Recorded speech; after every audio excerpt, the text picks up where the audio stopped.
So Warren, another Six Nations and a new captain selected, David Jenkins. Why did he get the nod? I think it's kind of the theme that I'm sort of looking at the moment in terms of developing some of the youngsters within the squad. We went with a couple of young players in terms of Jack Morgan and Dowie Lake in the World Cup, and unfortunately they're injured at the moment, and there's a chance now for another talented, exciting player for the future in terms of David Jenkins. You know, he's captained Exeter on a number of occasions last year and stuff, so we see him as a real player of the future. He's very young. He's the second youngest ever Welsh captain when he gets to do the job, behind Gareth Edwards. Obviously, he was a bit of a legend, and he'll be younger than Sam Warburton, who was at a young age as well. So probably I look at him and think very much in a similar mould to Alun Wyn Jones in terms of a youngster. I think he'll be around for a long, long time. He'll hopefully have a great career without picking up too many injuries. Still learning, still developing as a player.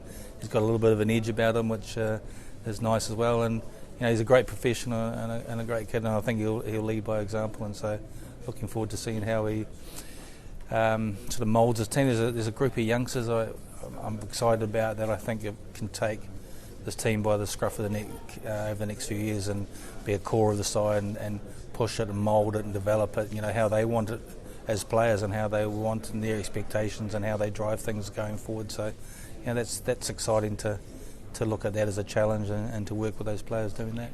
You talked about Jack Morgan, Dowie Lake there. You always seem to like a young captain or back a young captain. Why do you like that?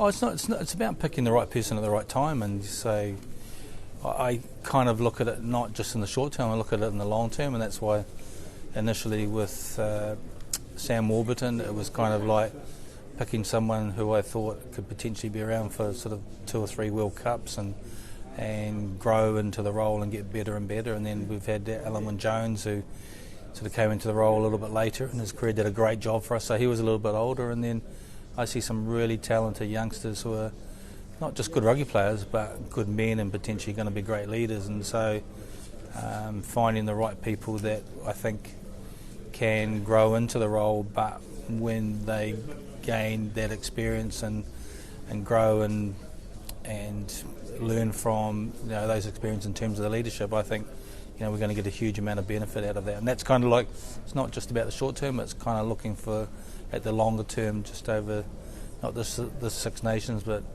future Six Nations, but also building to the next World Cup too. In regards to yourself, I know you've coached for a very long time. You seem more settled in this role, you know, a year down the line for your second Wales stint. Yeah, it was a real challenge last year, sort of coming into it with you know, so many things going on with you know, we had a documentary that was critical of the union and things, and we had the players potentially threatening to go on strike because there was no confirmation about what was happening with contracts and things for them in the future. So that was a real challenge for us, and kind of let that unfold a little bit. We were able to then sort of regather and regroup ourselves and prepare for the World Cup, and we thought we did a pretty good job there. Felt we could have done a little bit better, but you know, winning our pool and getting out of that and making the quarterfinals was satisfactory. You know, we feel like we had a great chance to win that quarterfinal, make the semis, which would have been a real really positive. So yeah, it's kind of like there's a new group. There's 5 new caps, 8 players who've never played in the Six Nations. I'm excited about that. And there's people can have sort of a negative view on Welsh rugby at the moment, but I see it as an opportunity to have a reset in terms of sort of a financial reset. There's some youngsters who maybe in the past wouldn't have been exposed at such a young age and given an opportunity. Thankfully they've been given those chances now because we haven't been exposed to having so many foreign players in our regional teams, and these youngsters are coming on and catching our eye, and for me that's hugely exciting, building over the next few years. You talked about your squad there, 5 Debians, 8 if they get involved will be involved for the Six Nations for the first time, but you've also kept Gareth Davis, George North in there. You feel you've got the blend right?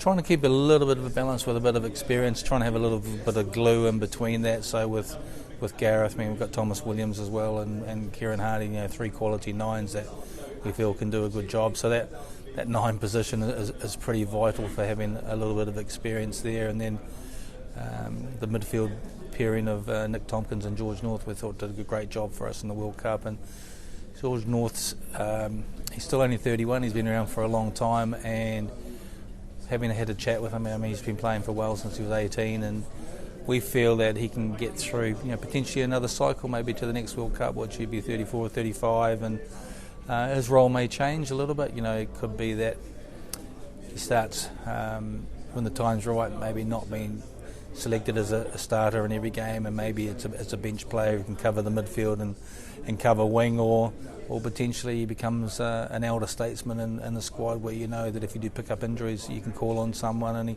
he brings his experience to a squad. But so that's kind of like a little bit of wait and see what happens over the next few years.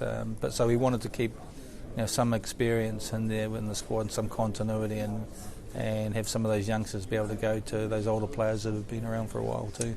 Last couple from me. The 10 jersey, as you mentioned, Don Biggers retired, Sam Costello, Johan Lloyd. Where do you see that in the pecking order? And 2 good players, 15 or 10, Johan Lloyd especially at the moment, but where do you see them? Yeah, it's going to be, it's exciting. I think for them, they're still learning their roles, they're still learning.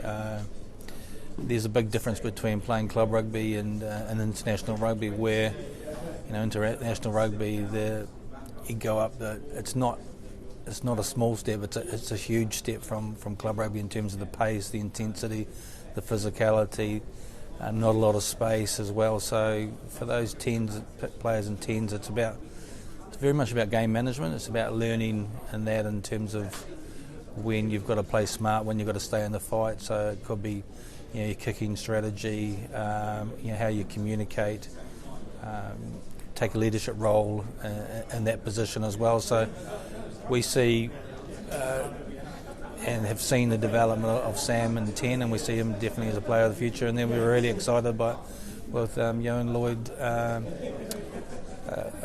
in terms of he can potentially play 10 and cover 15 as well. And it's good for the pleasing thing for him is that he's starting to sort of nail down sort of one position. He's been at Bristol for a number of years and been sort of all over the place, sort of played 10, 15, been on the wing.